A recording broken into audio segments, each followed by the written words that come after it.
everyone. Welcome back to episode 21 of the Interview with Scientists series. Our guest for today is Ciaran Phillip.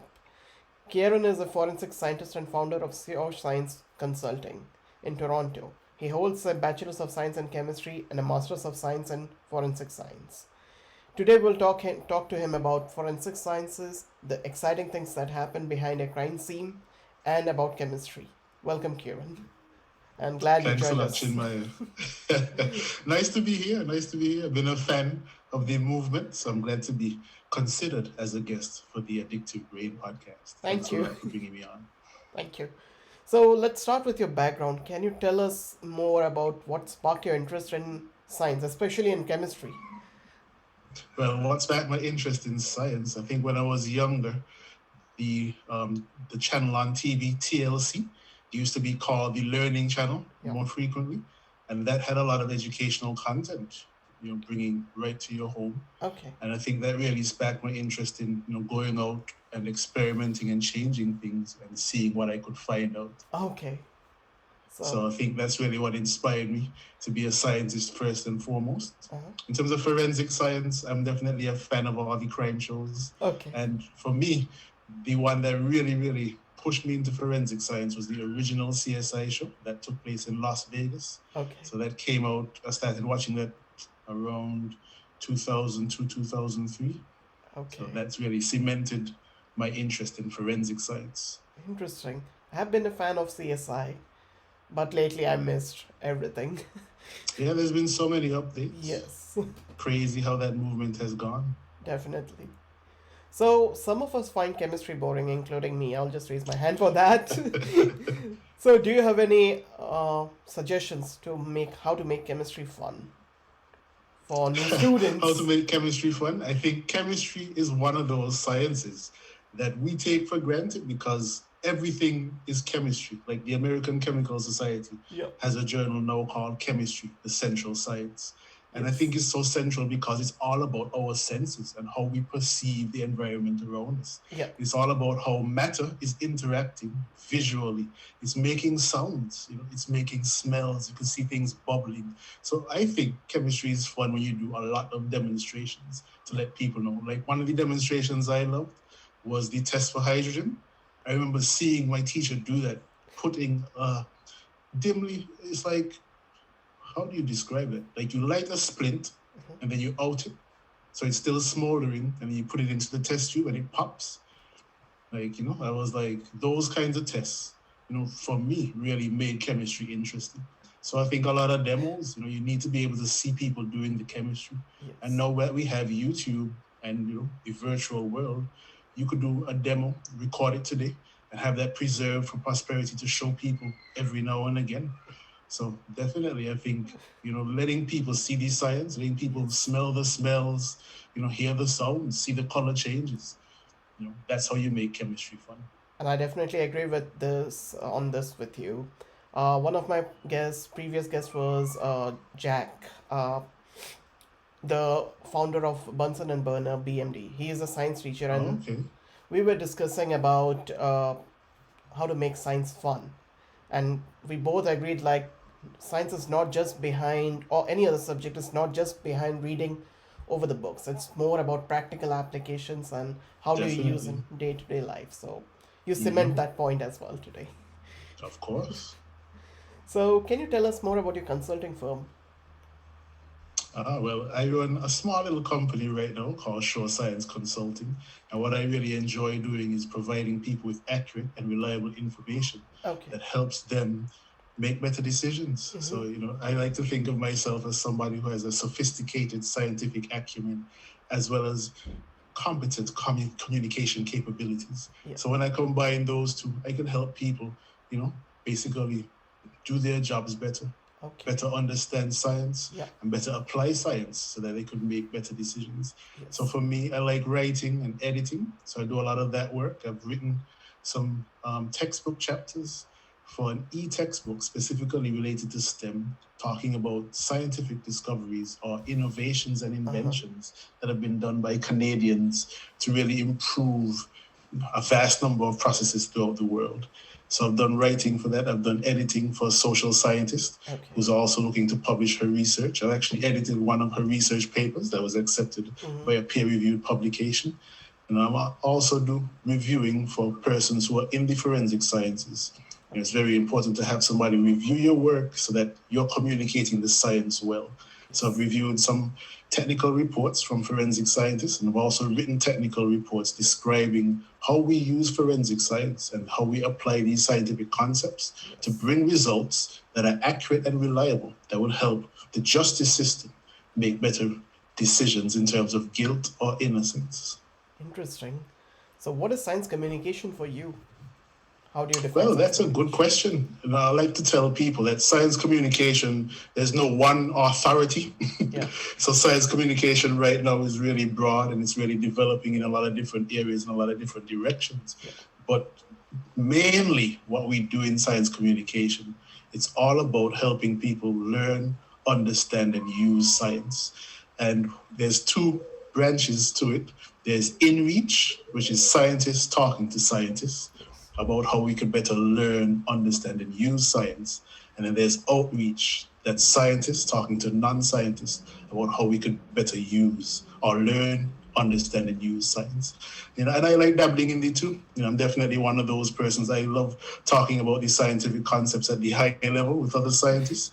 And I really love the challenge because it is a challenge to tell people about scientific concepts, especially when they do not come from the same background. Yes. So I love doing both. Interesting, because science communication is something that all the scientists should be encouraged to do. Of course. Because what we do behind the scenes is very important for public to know, like why a drug discovery takes 15 years. Why doesn't it take overnight? So it's really important. Definitely.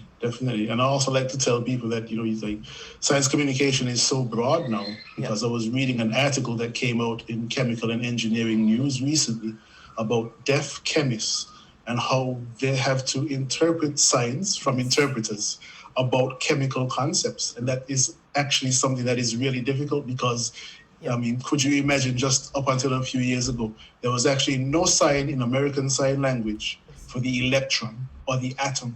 So people would actually have to spell that out.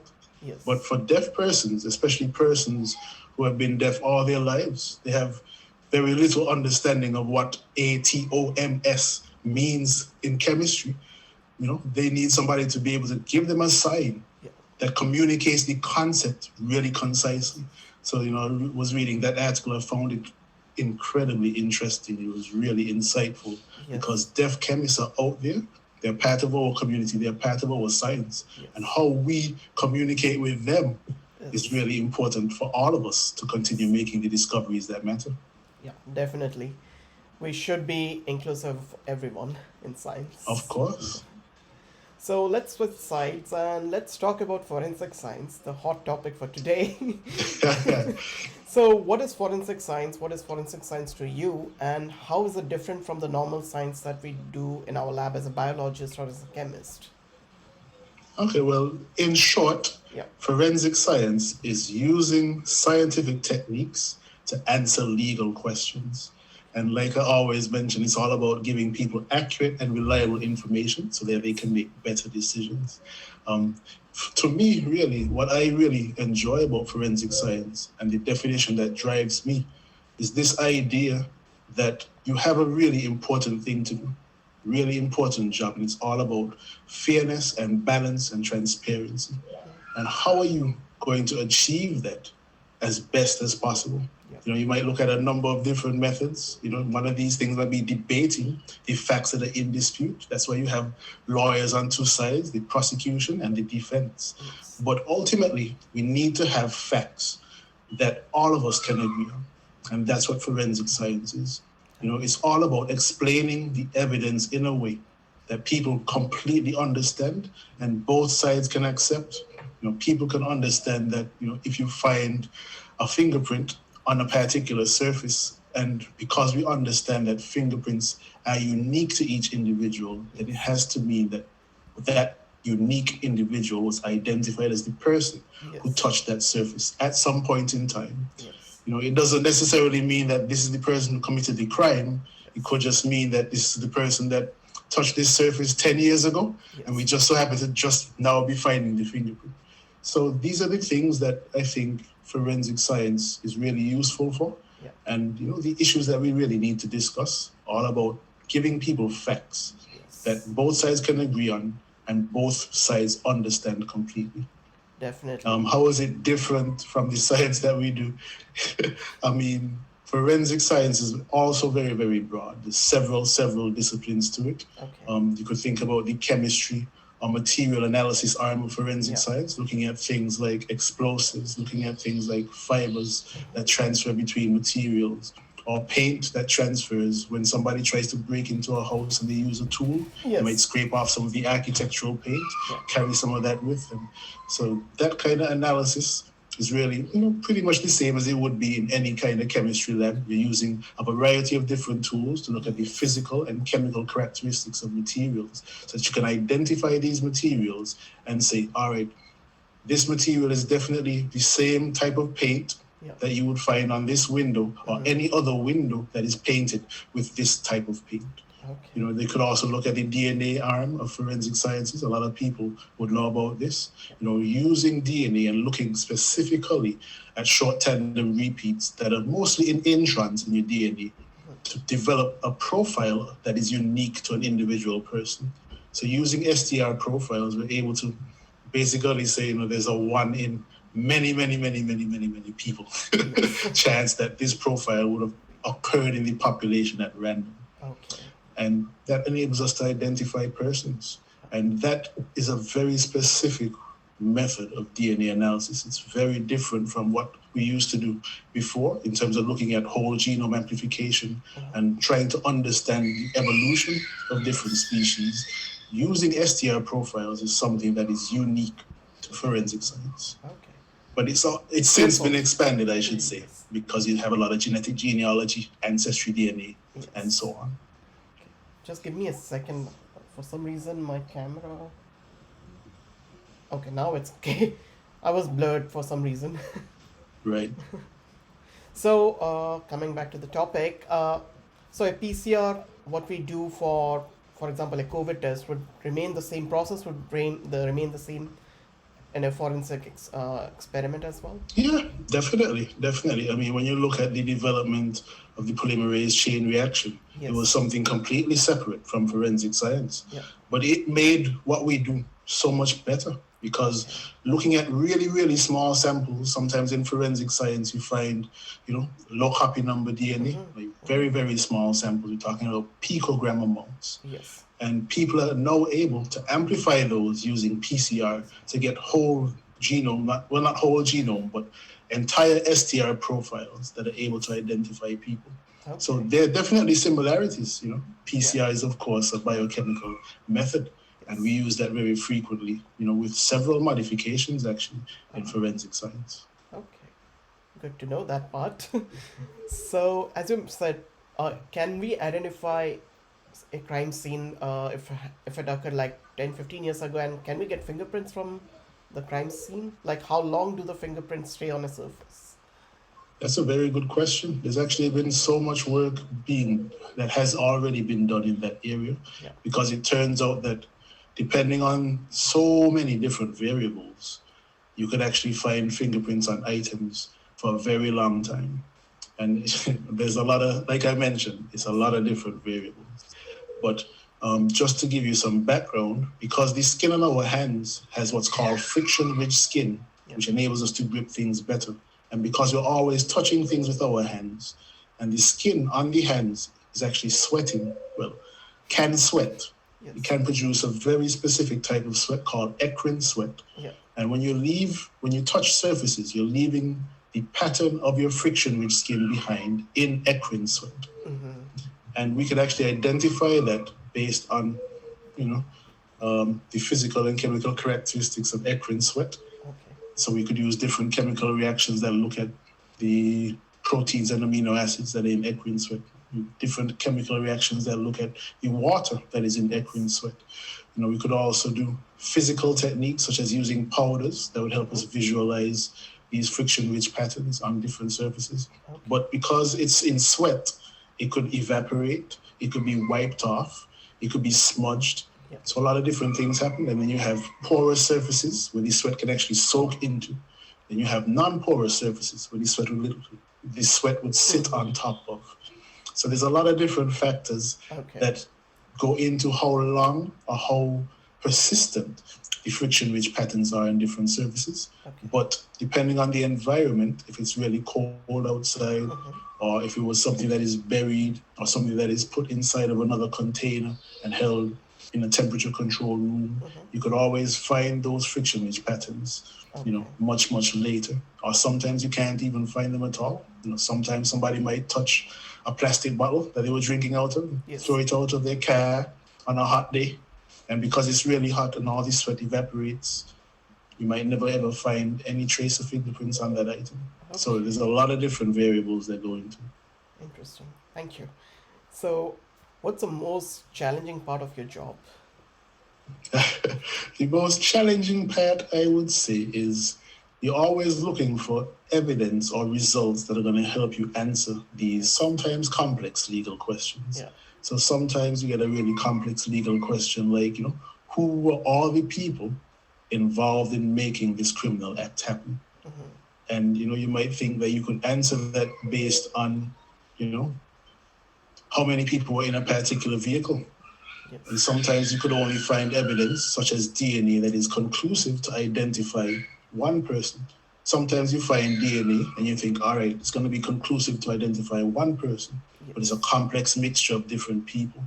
Okay. And that makes it really difficult to identify separate individuals. Sometimes you think, well, we know exactly what, person B was wearing. We can look for the fibers that were on person B's clothes, but they might have just been wearing a pair of blue jeans. Yeah. And blue jeans are very frequent in the population. Yes. We can't exactly identify or differentiate between fibers of one person's blue jeans versus anybody else in the population. So you get really difficult, complex legal questions sometimes, and it's very difficult to interpret those for the jurors or for the lawyers. Sometimes the prosecutors want it to lean a certain way. Sometimes the defense wants it to lean a certain way. Yeah. But it's not always very clear-cut.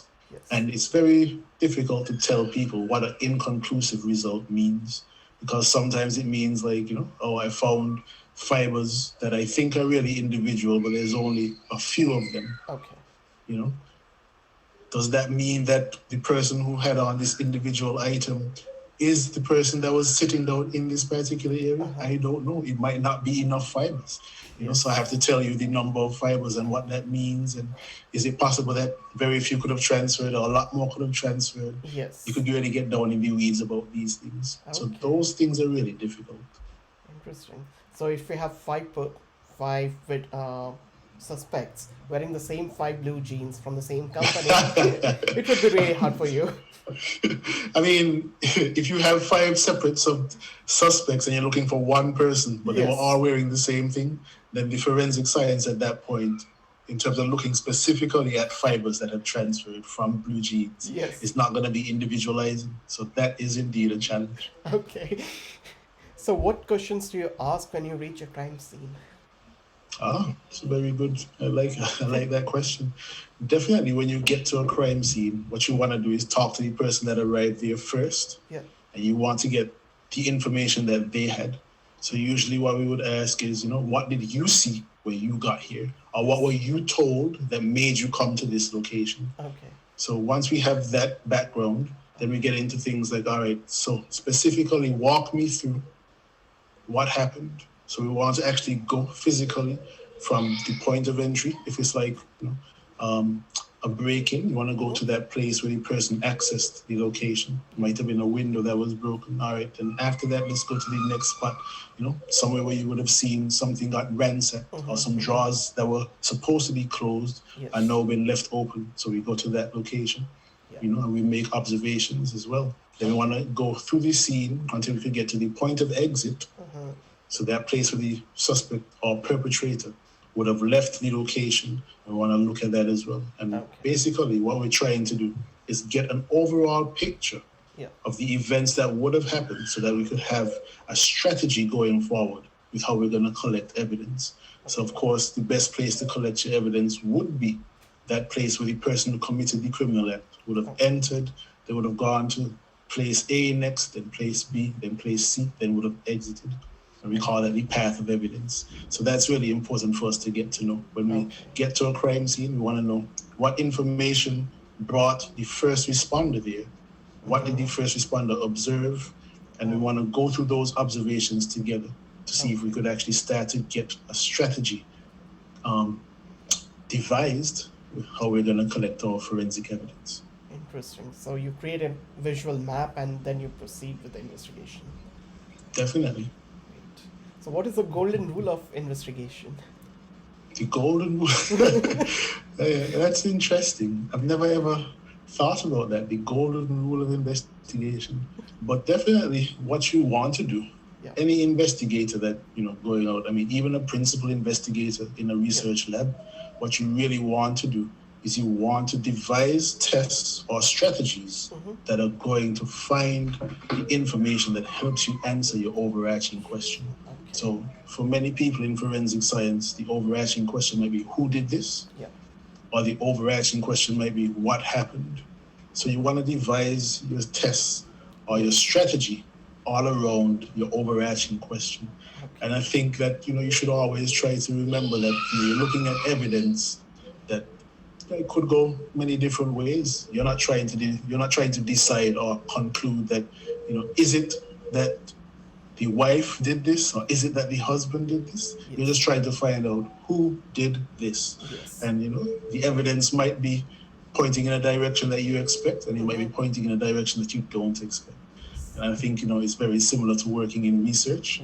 You think that your hypothesis is spot on. You keep on doing tests and you keep on doing results, and everything seems to be working out with the quality checks. All your standards seem to be working, but the actual results are not confirming or not going in line with your hypothesis. Those things can happen. So we need to keep on trying. Definitely. Yes. So my next question might be a bit funny and it's in the back of my mind, so I'll definitely ask this question. So do shows like CSI represent what goes exactly at a crime scene and how a criminal is traced, or is it really hypothetical? The short answer to that is no. The crime shows do not portray what exactly happens at scenes. But in terms of the longer answer, there's definitely an element of all of that happens at crime scenes in reality. There's definitely that element that there's multiple people, who are collaborating. There's police officers and then there's scientists. There's definitely an element of, there's always a suspect that people think, this is the guy we need to go after, or this is the lady we need to go after. And the scientists might be saying, I really don't have any evidence of that person or that person. The evidence is not pointing to anybody at this point in time. Those things definitely happen. But I think one of the things that definitely is something that irks me about crime shows is that everything kind of happens really quickly. And working in any science lab, anybody should know, there's some reactions and some analytical techniques that can happen really quickly, and then there's a lot of them that take a really, really long time. And that's really what we're dealing with.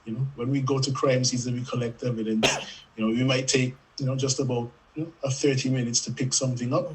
But when it goes to the lab, it has to go through several different processes, and it might take a number of days for all of those to be completed. And you don't have databases that, are really rapid either, and not very conclusive. Most databases in forensic science, they give you options. Like a fingerprint database might give you 15 different options of candidate prints that look like the one that you entered into the database for a search. So you have to now go through those individually, doing side-by-side comparisons to confirm or exclude which ones are not the match and confirm which one is the match. And the similar thing with DNA databases, they don't just give you, somebody's picture that pops up. You have to actually go through and figure out, do all these loci line up as they should, So those things definitely are different. It takes a lot of time, and your databases are not so efficient. Yes. So, in a real crime scene, it's crime activity, criminal activity cannot be traced in 45 to 90 minutes. Takes Of course days. not. So, Yeah. so what's the most important skill to hone if you are aspiring to become a forensic scientist? I would say the most important skill is definitely to be somebody who understands your own biases Mm-hmm. and you understand what to look for in the evidence or the results. Okay. That's definitely a big challenge in forensic science that, there's always, we all have biases. Yes. But you don't want to be somebody trapped by your own biases. Yeah. So you want to be somebody that is able to look at results, Mm-hmm. as objectively as possible and train yourself to be somebody who doesn't jump to conclusions, I would say, or want to see a particular conclusion. Okay. It's very important that you understand evidence is just evidence. Yes. It should only point in one way, Yes. but it all depends on your interpretation. Okay. You don't want to be that person that is interpreting a fingerprint on a gun to mean that the person whose fingerprint that is did the crime. Yes. It's not necessarily like that. It's just that you've been able to identify the person's fingerprint, and they would have touched that gun at some point in the past before it came to you. So yeah, you got to understand your biases. Okay. So I can understand like a forensic scientist go through a lot of stress. So how do you handle the stress in the job? Mm, mm. For me, it's definitely something that's been evolving. My job can get very stressful. In the past, I've been in some really stressful situations. One of the scenes that I did, one of the cases I worked on was actually a co-worker who had been murdered, and that was a particularly significant case because I had actually finished working for the day, then gotten the call to go to the scene. I went to the scene, did work at the scene there. There was also a search warrant served that I went to deal with that as well. We actually found a gun that might have been used during his assault. Had to do some work on that in the lab. Afterwards, had to write up a report, present that, and you don't really get time to think about wow, this is all about somebody who I used to see every single day, just doing their job, and I was just doing mine. It's very, very difficult. So you don't get to deal with your trauma, as quickly as you would like, and sometimes that leads to you repressing it or not dealing with it at all. Okay. So you really do need to give yourself time. If somebody offers you a day off, take it. It's really important. I've been that person who has been told to go home early, and I'm like, no, I'm not gonna go home, and it never makes things any better. No matter how much work you think you're gonna do, if you get the chance to take a break, take a break. It's necessary. That's very important. If you're offered a break, take it. Don't miss the chance. So my last question to you is, when you are not investigating a crime scene or not working at the consultancy, what do you enjoy the most? Well, I'm at that point in life really where I enjoy doing nothing. I really need that time to de-stress. I just need that time to give my body the ability to recuperate, and just get revitalized. So, right now it's really stressful for me. Really trying to advance my career, really trying to do well as a consultant, trying to be a family man and a father.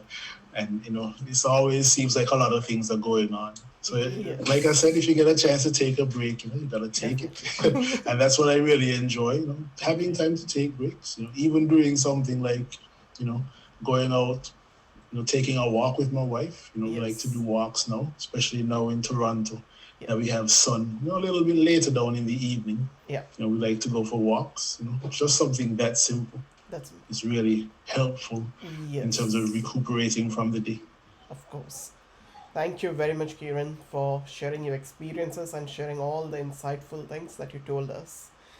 Please be sure to follow Ciaran on Instagram, Facebook, and LinkedIn. The links will be provided in the bio, in the description. Thank you, Ciaran. Thanks a lot, Chinmaya. I really enjoyed being here. I'm glad to be part of the Addictive Brain now and a member of the community. Definitely. So I really hope that I was able to give you guys some good insights. Yes. And thanks a lot for the opportunity.